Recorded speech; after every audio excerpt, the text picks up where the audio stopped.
कहानी की शुरुआत में हम 19वीं सदी के एक अमीर परिवार को देखते हैं, जहां यूजीन नाम की एक खूबसूरत लड़की रहती थी। वो सबसे करीब अपने भाई से थी, जिसे यूजीन की एक खास ताकत के बारे में पता था। दरअसल वो मरे हुए लोगों से बात कर सकती थी। जब वो आत्माओं से बात करती तो उसकी सांसें बेहद तेज हो जाती और उसका शरीर अजीब तरीके से हिलने लगता। अब तक ऐसा ज्यादा बार नहीं हुआ था, लेकिन उसकी बढ़ती उम्र के साथ ये घटनाएं भी बढ़ने लगी। एक रात वो अपनी दादी को सुला रही थी, जब उसकी दादी ने उससे पूछा कि क्या वो किसी अंतिम संस्कार पर जाकर आई है। इस बात पर यूजीन बोली, हाँ दादी, बहुत मजा आया, वहाँ पर ना बहुत सारे लोग थे।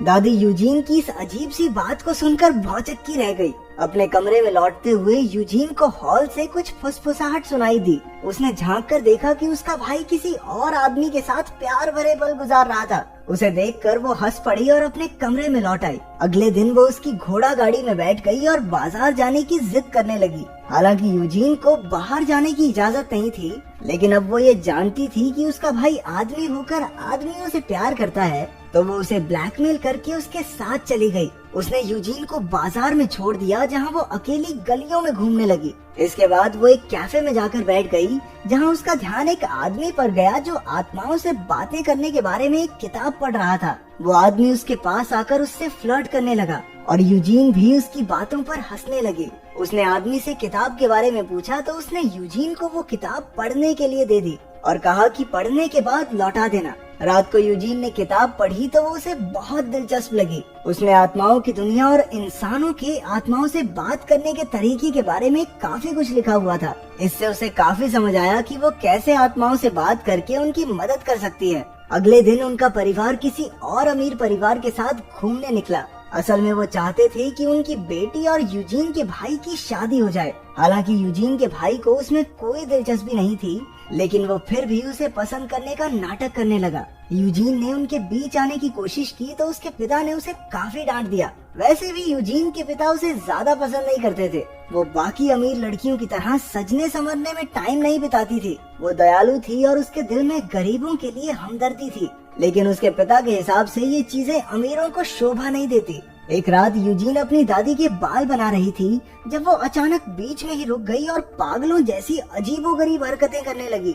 उसने बिना सोचे समझे एक बक्सा खोला और सारा सामान इधर उधर बिखेर दिया। आखिर में उसने एक हार बाहर निकाला, जिसे देखकर उसकी दादी हैरान रह गई, क्योंकि ये हार यूजीन के दादा ने उसे तोहफे में दिया था, जो कि 40 साल पहले गायब हो गया था। घर के सभी लोगों ने मान लिया था कि ये हार शायद चोरी हो गया है और अब तो बिल्कुल नहीं मिलेगा। दादी जानती थी कि यूजीन अलग है, लेकिन ये सब होना उसके लिए अच्छी बात नहीं थी। दादी ने पूछा कि उसे हार के बारे में पता कैसे चला, तो यूजीन ने जवाब दिया कि दादाजी ने आकर मुझे इसके बारे में बताया है। अगली सुबह यूजीन को उसकी माँ ने उठकर कहा कि उसके पिता आज उसे बाजार लेकर जाने वाले हैं। यूजीन बेहद खुश हो गई, लेकिन अपनी माँ के दुख को नहीं पहचान पाई। वो तुरंत तैयार होकर अपने भाई और पिता के साथ घोड़ा गाड़ी में बैठ गई। उनके हाव भाव से उसे बिल्कुल पता नहीं चला कि कुछ अजीब बात है। बाद में जब उसकी नजर सीट के नीचे पड़े बैग पर पड़ी, तो वो समझ गई कि वो लोग सिर्फ बाजार घूमने तो नहीं जा रहे।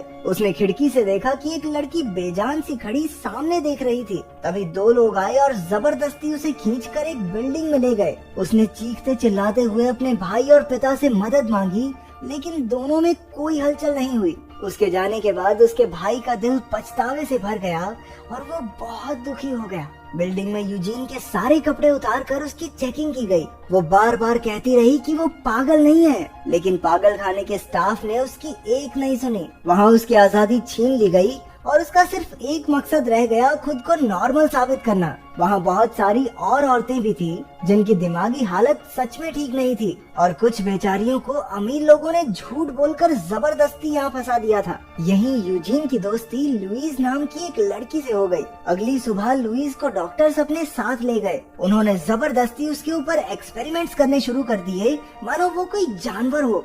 जब वो नीचे गिरकर तड़पने लगी, तब भी किसी को उस पर रत्ती भर दया नहीं आई। सिर्फ वहाँ की हेड नर्स जिनीवी को ही पेशेंट्स की परवाह थी। कुछ देर बाद वहाँ जूल्स नाम का एक डॉक्टर आया, जो लुइस का ध्यान रखने का नाटक करने लगा। असल में वो नीच आदमी लुइस का फायदा उठाना चाहता था। उसने लुइस से झूठा वादा किया कि वो उससे शादी करेगा।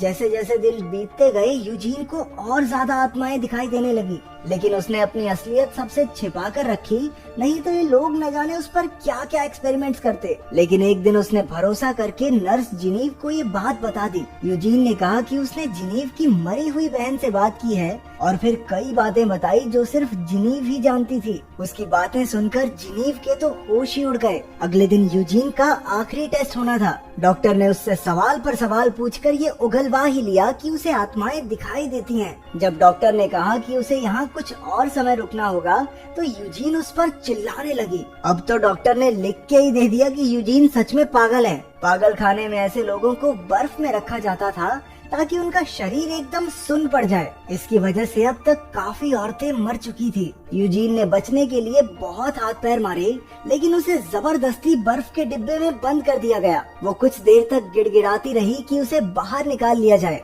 लेकिन फिर उसे एहसास हो गया कि उसकी कोई नहीं सुनने वाला। उधर शाम को जब जिनीव घर लौट रही थी तो उसे लगा कि कोई उसका पीछा कर रहा है। ये दरअसल यूजीन का भाई था जो उसका हाल जानना चाहता था, लेकिन जिनीव ने उसे कुछ नहीं बताया। जाने से पहले वो उसे आत्माओं वाली किताब दे गया जो यूजीन पढ़ रही थी, लेकिन घर जाकर जिनीव खुद ही वो किताब पढ़ने लगी। वो इन चीजों से ज्यादा साइंस में विश्वास रखती थी, पर उसने एक ही रात में सारी किताब पढ़ डाली। अब उसे लगा कि शायद यूजीन सच बोल रही है। उधर यूजीन को आखिरकार बर्फ से बाहर निकाला गया और वो लुइस को गले लगाकर सोने की कोशिश करने लगी। अगले दिन जिनीव ने उसे बुलाकर कहा कि वो अपनी मरी हुई बहन से बात करना चाहती है। इसके बदले वो यूजीन को अपने भाई से मिलने देगी, लेकिन यूजीन के लिए ये काफी नहीं था और वो इस जगह से आजाद होना चाहती थी। जिनीव ने कहा कि वो इस काम में उसकी पूरी मदद करेगी। इसके बाद यूजीन उसकी बहन से बात करने की कोशिश कर रही थी, लेकिन वो सफल नहीं हुई। अचानक उसका सारा शरीर कांपने लगा और वो बड़ी तेजी से छटपटा रही थी। ऐसा लग रहा था मानो उस पर किसी ने कब्जा कर लिया हो। उसने कहा कि जरूर जिनीव के पिता के साथ कुछ बहुत बुरा हुआ है। ये सुनते ही जिनीव तुरंत भागकर घर गई और उसने देखा कि टेबल पर खून था। वो समय पर पहुंच गई, वरना उसका बाप बेहोश होने ही वाला था। इसके बाद 1 महीना ऐसे ही बीता। यूजीन को हर रोज बर्फ में रखा जाता और वो डॉक्टर्स को लड़कियों का गलत इस्तेमाल करते हुए देखती। एक पेशेंट को तो दवाइयों की वजह से दौरे पड़ने लगे थे। डॉक्टर्स को कोई पछतावा महसूस नहीं हुआ कि उनकी लापरवाही की वजह से उसकी ये हालत हुई है। दया तो दूर की बात है, वो डॉक्टर्स उस पर हंसने लगे। गुस्से में यूजीन ने उन्हें खरी खोटी सुनाई और उनके खिलाफ बोलने लगी। इसलिए उन्होंने उसे जेनी नाम की एक नर्स के पास छोड़ दिया। वो भी उन बेरहम डॉक्टर्स की तरह पेशेंट्स को खिलौना समझती थी। उसे एक छोटे से कमरे में रखा गया जिसमें सिर्फ एक खिड़की थी जो पूरा दिन बंद रहती थी। वहाँ उसे कई आत्माओं की आवाजें सुनाई देती थी जो इसी कमरे में मर गई थी।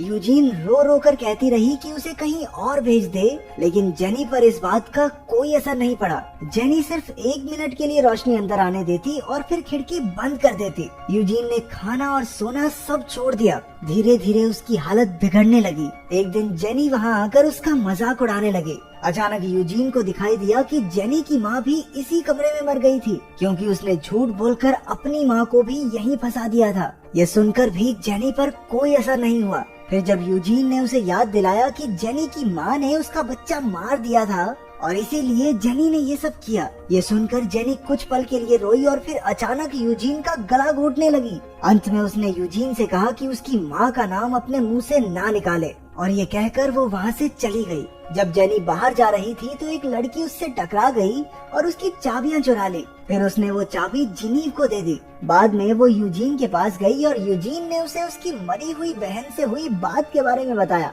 वो इतनी शुक्रगुजार थी कि उसने यूजीन की मदद करने का फैसला किया। शाम को उसने हेड डॉक्टर से कहा कि यूजीन की हालत पहले से सुधर गई है। डॉक्टर ने ना चाहते हुए भी उसे वापस जिनीव के यहाँ शिफ्ट कर दिया। यूजीन ने बाहर आकर देखा कि डॉक्टर्स की हरकतों की वजह से लुइस व्हील चेयर पर आ गई थी। इसके बाद डांस पार्टी का दिन आया जो साल में 1 बार होती थी। इस एक दिन वहाँ भर्ती सभी औरतों को आम लोगों की तरह तैयार होकर नाचने गाने का मौका मिलता। जिनीव ने यूजीन के भाई को भी वहाँ बुला लिया। यूजीन अपने भाई से इतने साल बाद मिली, लेकिन उन दोनों को अनजान होने का नाटक करना पड़ा। वहीं दूसरे कमरे में वो बेगैरत डॉक्टर्स अपने ओहदे का फायदा उठाकर लड़कियों का फायदा उठाने की कोशिश कर रहे थे। जूल्स भी लुइस को लुभाने आया। मौका देखकर यूजीन और उसका भाई मेन गेट से भागने लगे। जेनी उन्हें पकड़ने ही वाली थी कि बाकी औरतों ने उसका गला घोंटकर उसे मार डाला। इसके बाद तो सारी औरतें हाथ धोकर डॉक्टर्स के पीछे पड़ गई और एक एक करके उन्हें मारने लगी। लुइस ने भी जूल्स का गला दबाकर उसे सबक सिखाया। बाहर जिनीव ने यूजीन के साथ भागने से मना कर दिया और बाकी पागल औरतों की सेवा के लिए वहीं रुक गई। कुछ महीने बीत गए और अब यूजीन एक अलग शहर में अपनी नई दुनिया बसाकर रहती है। एक बहुत लंबे समय के बाद उसकी जिंदगी में फिर से खुशियाँ लौट आई थी। अगर वीडियो पसंद आई तो लाइक कर देना, चैनल को सब्सक्राइब कर देना। मिलते हैं अगली वीडियो में।